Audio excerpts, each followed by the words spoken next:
I can tell you what it will take mathematically for you to be financially independent.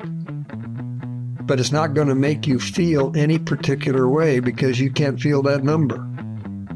But I tell you what you can feel is contentment. And contentment is not around the money. It's the choice that you make. Yes. To be content with what you have, it says in the scriptures.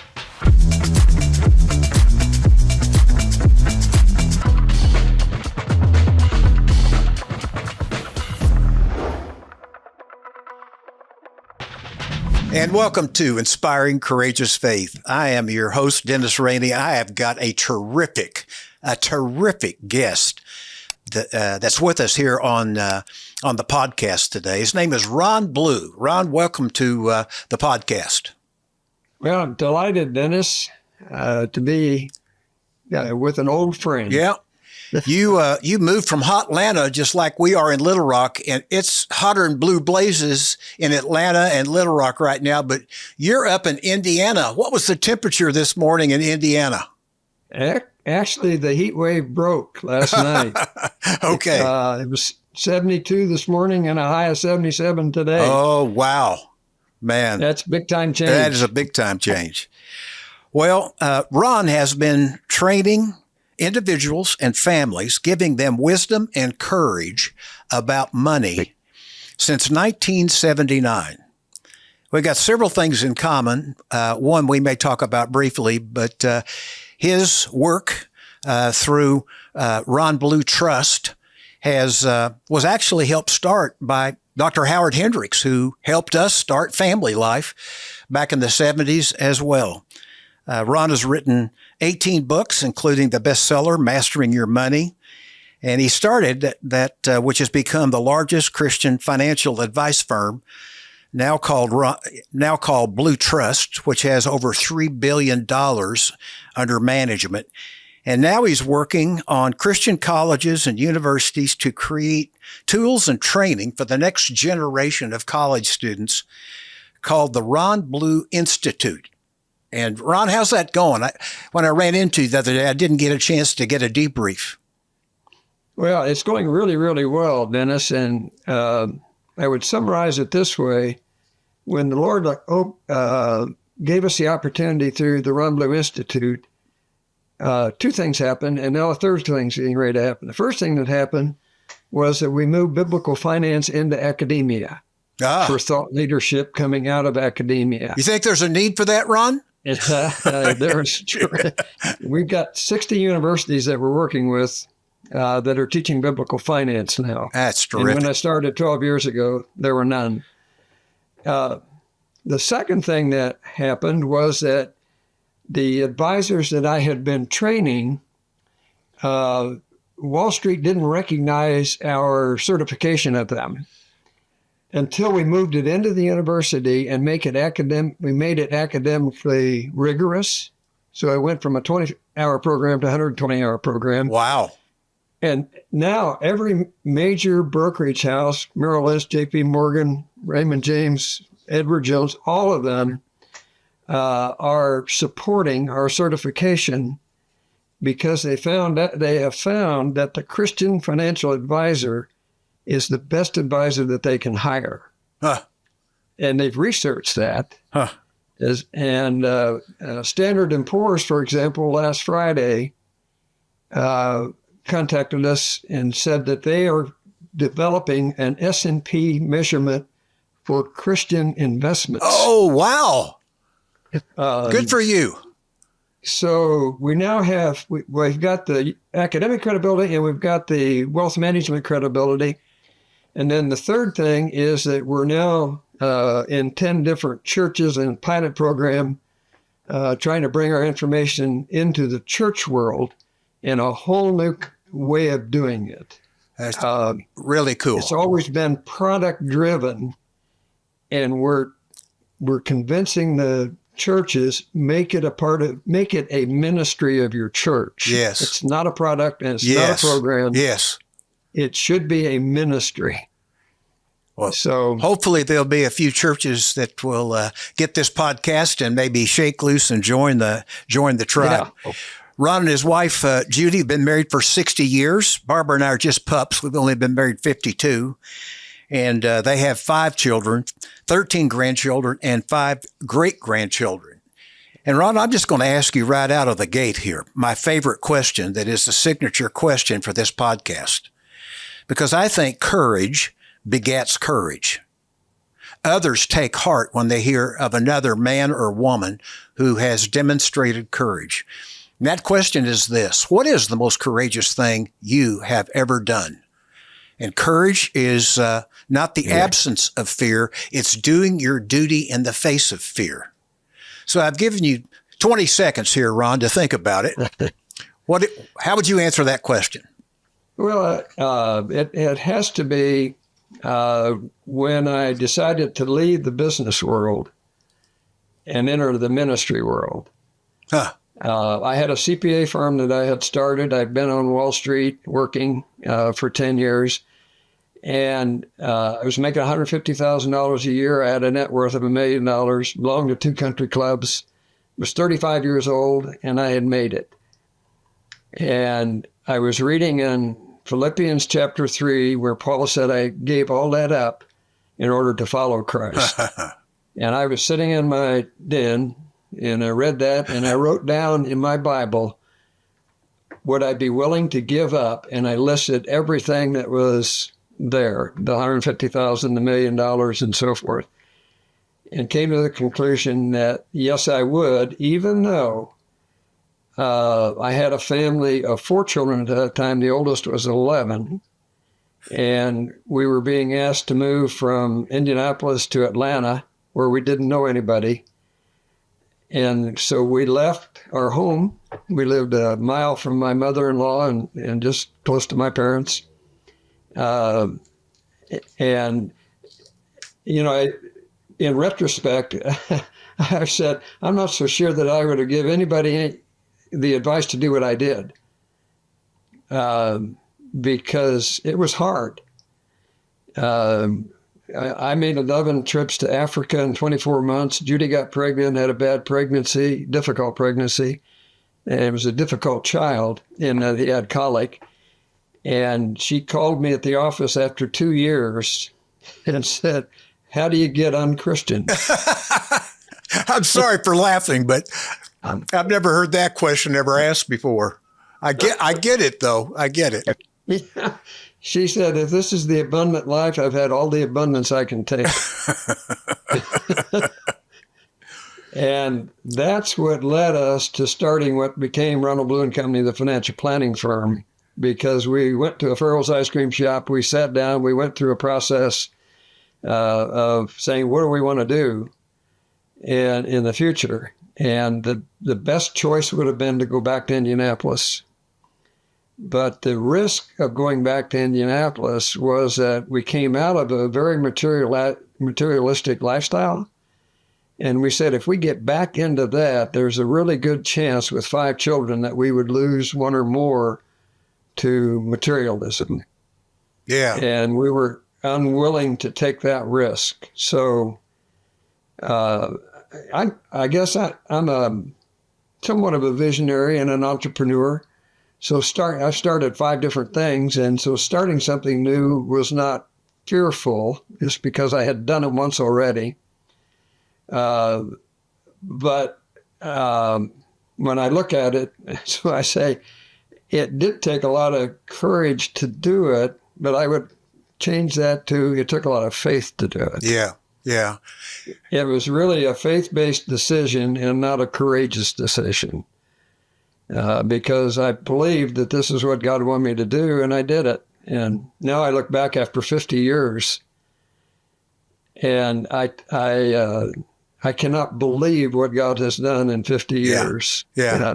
It has been. As I know you would feel the same about your ministry. Absolutely. Ron, in my work, I've actually studied, and I'm getting to the question I want to ask you here, but I've actually studied the life cycle of a family, starting with singles who date, who get engaged, who are pre-marrieds, who are newly married. Then they have children, and they move on, and empty the nest out ultimately and finish their race together. But I'm going to cherry pick 3 of the points of the life cycle to have you coach 3 different groups. And the first one is pre-married. How would you coach a young couple getting married today about starting their marriage right financially? Well, I would say the first thing that they need to do is to sit down together and have a transparent conversation about their fears on money and their hopes on money and how money is going to influence their marriage, and get them to make a commitment that when they make a decision, financial decision, it's always a joint decision. Yes. And it's never a winner-loser decision. Because I find that the greatest difficulty that people have is communicating about money in a marriage. And they're fearful, for one thing, and their relationship tends to work itself out through money in a lot of cases, because that's where your values and your priorities and your goals, yes, that's correct, are met. And if they can start out understanding where they're going together, it's going to make it a lot easier. Comment about getting into debt, though. That'd be one thing. That's where I kind of thought you might ultimately go. The dangers of debt for a newly married couple, because they don't have children yet, and then they get pregnant, and they have already set the agenda for how they're going to make that a priority or not a priority based on finances. You know, Dennis, money management from a biblical standpoint is really simple, because it only requires 5 habits to develop. And I learned this myself when I was testifying before a congressional subcommittee in the early 90s, and Senator Dodd from Connecticut asked me what I would tell the American family. And what I told him, what I would tell him, I realized that that's all there is to it. And what I said to him was, Senator, I would tell the American family to live within their income, first of all, spend less than they earn. Secondly, to avoid the use of debt, because debt always mortgages the future, and debt is always the first priority use of money in the future. The banker is the only one that will knock on the door and demand payment. Thirdly, is to build some type of margin or liquidity or flexibility into their finances, because we all face the unexpected. And what throws people off financially is when the unexpected occurs, they don't have the funds to fund it. And that could be air conditioning going out. It could be a new car. It could be many, many things. But if you don't have that flexibility, right, immediately you go to debt to fund it. That's the only other source. It's credit card debt typically. And that's what gets people into trouble. So those are 3 things. The 4th thing that I would say to them is set your long-term goals, but pretend that they're written on the seashore and the sand, because they'll change over time. Mm-hmm. But you need to know where you're headed so that you give up in the short term some of the money, if you will, for the long term. You have to sacrifice in the short term to have the long term. And if you don't, you won't end up with anything. And then the 5th thing is to give generously as a first priority. And the reason for that, practically speaking, is it's the only way to break the power of money is when you give. And because the pull of money is why Jesus talked about it. In Matthew 6 talked about, you can't serve 2 masters. Right. And you can't. Right. And it doesn't say that it's hard to. It says it's impossible. So giving, to me, it's not about the money. It's about the freedom. Yeah. And I was interviewed this past Sunday by Louis Giglio at church. at his church. And I shared a story with him about giving that created some real interest. And the story was this: I would take one of my sons to breakfast every Friday, and we'd go to a Chick-fil-A.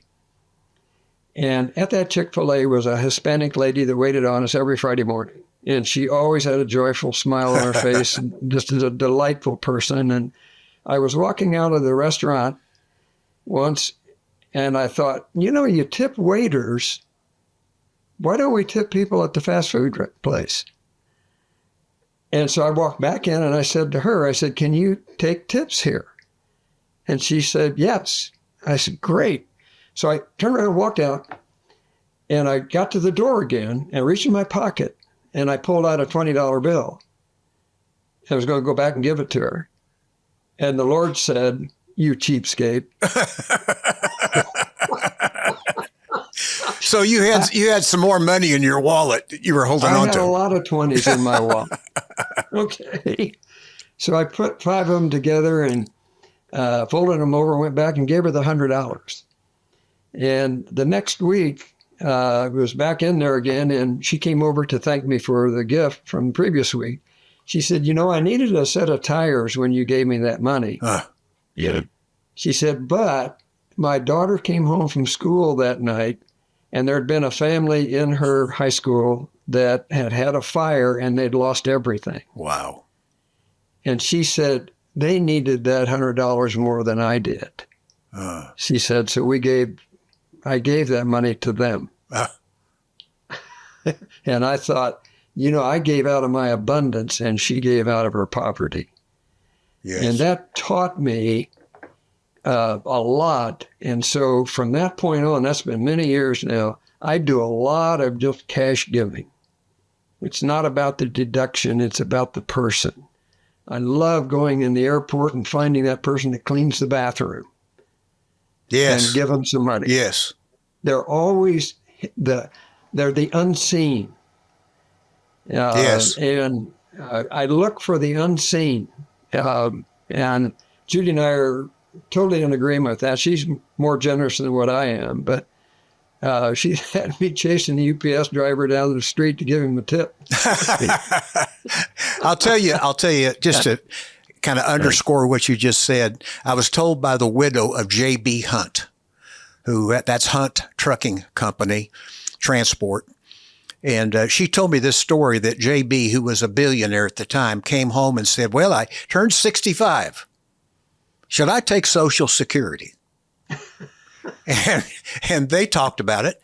And she said, you earned it. Why don't you take it? And so he said, well, I guess I will. And so what he did was, she said he would cash that Social Security check, and he would take those bills and put them in his left pocket. And when he was at the gas station, he would give a young man, maybe a single parent mom, maybe just a mom who's beleaguered, filling their car up, he would pay for the gas. And she said, JB built a $1 billion company, but he would come home more excited about what he had given away to strangers on those days than he was about his business. And there's a joy that comes from it. You just allowed us to hitchhike off of it, Ron. Yeah. It's fantastic.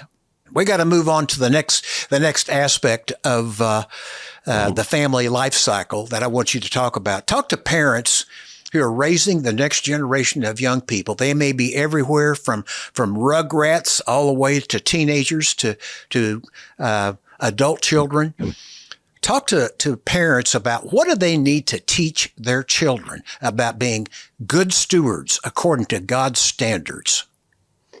I was speaking to a group of fathers in a Christian school several years ago, and one of the fathers said, how do you teach your children to manage money? And I have found that God gives me answers that I don't anticipate, because I hadn't thought about that. But what came out of my mouth was profound. And it was God-given. I know it was God-given because I hadn't thought about it. And I said, sir, number one, they're going to do what you do. And I said, secondly, you teach people to manage money by letting them manage money. And they've got to make the mistakes to learn how to manage money. So it's really pretty simple. Yeah. That person happened to be the same church I didn't know that at the time, but I was acting as a volunteer greeter, and he came up to me at church that Sunday, and he said, I realized after you said that my kids have never seen me give. Huh. Yeah. He said, because we do it online, he said, they've never seen me give, so how are they going to develop the habit of giving? And the other thing is that with the credit card society that we live in now, it is really difficult to teach children to manage money. When we were raising our kids, Dennis, money was dollar bills and so forth. Right. So they could literally manage money. And we taught our kids through an envelope system how to manage money. But today, it is really difficult because of the credit card. You don't feel it. You don't sense it. And one thing about money is there's no feeling associated with money. I tell people that I can tell you what it will take mathematically for you to be financially independent. But it's not going to make you feel any particular way because you can't feel that number. But I tell you what you can feel is contentment. Uh-huh. And contentment is not around the money. It's the choice that you make. Yes. To be content with what you have, it says in the scriptures. So how much is enough? What you have right now is enough. I think it's 1 Timothy 6 that says, for godliness is of great gain. Yeah. When accompanied by contentment. Yeah. That always sounds to be a For sure. puzzling passage because you'd think godliness by itself would be a sense of great gain, but no, the Spirit of God etched those words when it is accompanied by contentment, which means resting in where you are. Great illustration. All right, I want to move to the third area of the family life cycle, and that's for people who are in their 60s, 70s, and 80s. Where do you see people as they finish their race, 60s, 70s, and 80s, what's some of the biggest mistakes they make, and what should they do? Well, let me turn it around and say, experientially, you and I are about the same stage of life. And what happens, you mentioned early on, we go through different stages of life, Right. and your financial needs change in those different stages. And when you reach our age, my oldest child is going to be 59 this year. Well, they've been married 30 some years. They've made their life, they've raised their children. And I've got the youngest child that I have is 47. So all 5 of my kids, and I know all 6 of yours, are adults, and they're beyond even the early adult phase. Yes. They're in that phase where they're starting to think about themselves thinking about retirement. Yes. And what they're going to do and so forth. So my counsel is when you see that should free you up to start giving more. And I have a saying, do your giving while you're living so you're knowing where it's going. One of the other things that I counsel people, and this creates discussion and sometimes combat, but if you love your children equally, you'll treat them uniquely. I know where you're headed with this. Go ahead. Well, think about the way God treats us. He loves every one of us the same, but he doesn't treat us all the same. He puts us in different situations for different reasons. Yeah. At one point I had a single mom daughter for 6 years. Well, we supported her for 6 years, basically. but I didn't feel any sense of need or responsibility to equal that out with the other kids. They're making their life, and we were helping her because she has a need. Yes. I have a son now that has really struggles with depression and bipolar. And I was with him a week ago, and he said, we had one of the best conversations we've ever had. He said, Dad, he said, every morning when I wake up, I'm afraid. And he said, and I'm lonely. And he said, I can't break out of that fear. And so financially, anything that's adverse in his life financially really hurts him. It generates more fear. So I said to him, Tim, you are never going to lack as long as I'm alive. Okay? And I said, it may not cure your fear, but you can pick up the telephone and call when you have a need. So, I love all my children, and I would do that for any of them. He's the one that has the need right now. And I feel the sense of gratitude that God's given me the ability to help him. And he has. So right. As you get older, you start to ask the question, what are we going to do with the kids? I wrote a book on wealth transfer called Splitting Heirs. And I find that anytime I talk about this topic, the question always is the kids. Sure. How do we treat the kids? Yes. And the more you have, the more difficult it becomes. Yeah. There's one of those things where my counsel is you need some good counsel as you think it through. And husband and wife need to be in agreement. I love what you and I both have a mentor, Howie Hendricks. Howie used to say, God did not give you a spouse to frustrate you. But to perfect you. That's exactly right. Well, you couldn't have set up what my friend said on that phone call before when I was preparing for this interview. And basically, here's what he said. He said, ask Ron what kind of guardrails to put in place for multiple future generations to invest wealth in the kingdom work. I'm interested, he said, in beyond one generation.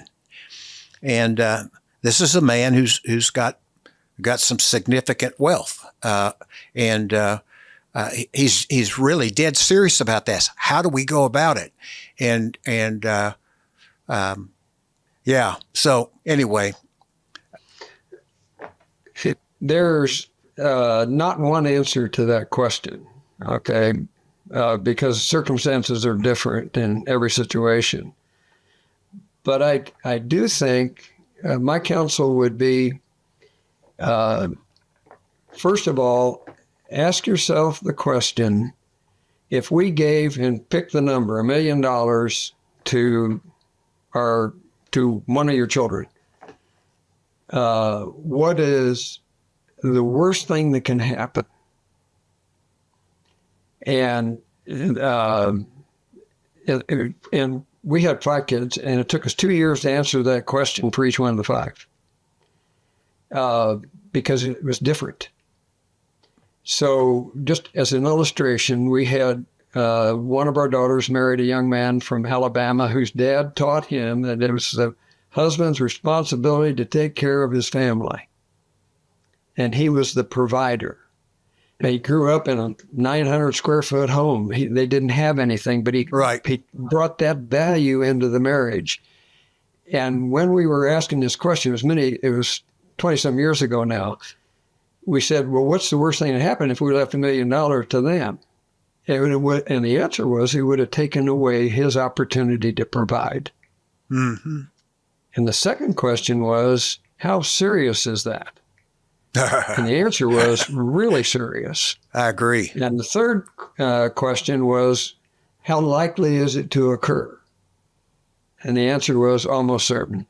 Uh-huh. Now, the answer for each one of our 5 was different.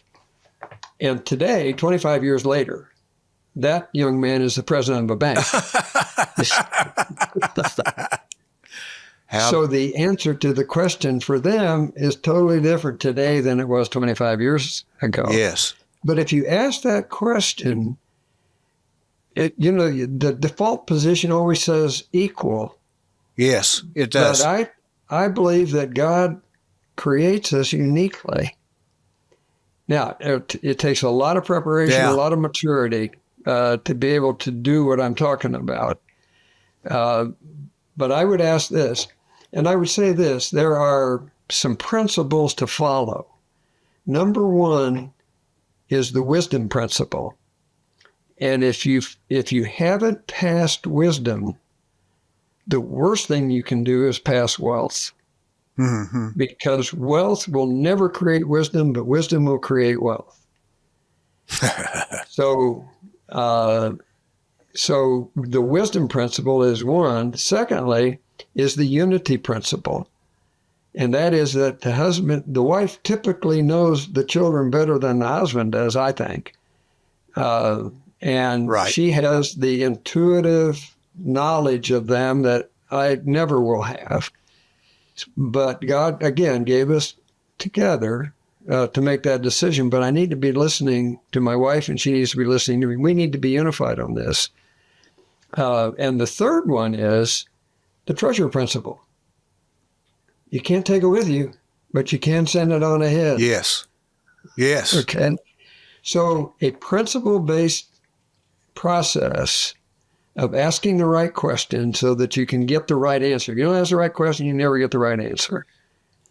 And then thirdly, or secondly, is to follow ask yourself those principles. Did we pass wisdom? Do we see wisdom in our kids and grandkids and so forth? It's really hard when you pass wealth on down to the 3rd and 4th and 5th generation. They don't have any idea where it came from. No. They did not participate in it. They don't know the people that created it. They don't know the price that was paid to create it. And they end up with an entitlement mentality in many cases. So if I was going to counsel someone multi-generational with a lot of wealth, well, Warren Buffett, Judy quoted this to me this morning. Warren Buffett said that he wanted to leave his kids with enough that they could make it, but they wouldn't be wealthy. And he's going to give the rest away. And that's what he's done. And he's a man, of course, of immense wealth. But he's, Dennis, I think of this, what's one of the worst things that could happen would be for us as parents and grandparents and great-grandparents to be facilitating a lifestyle that we didn't approve of or want, sphere that we didn't want to see. And money can create so many problems. Oh, yeah. So jealousy within the family. I mean, it tears families apart. Sure. You know that. You've seen that. Yeah. So I would say ask those 3 questions about each of your heirs, if you're going to leave it to them.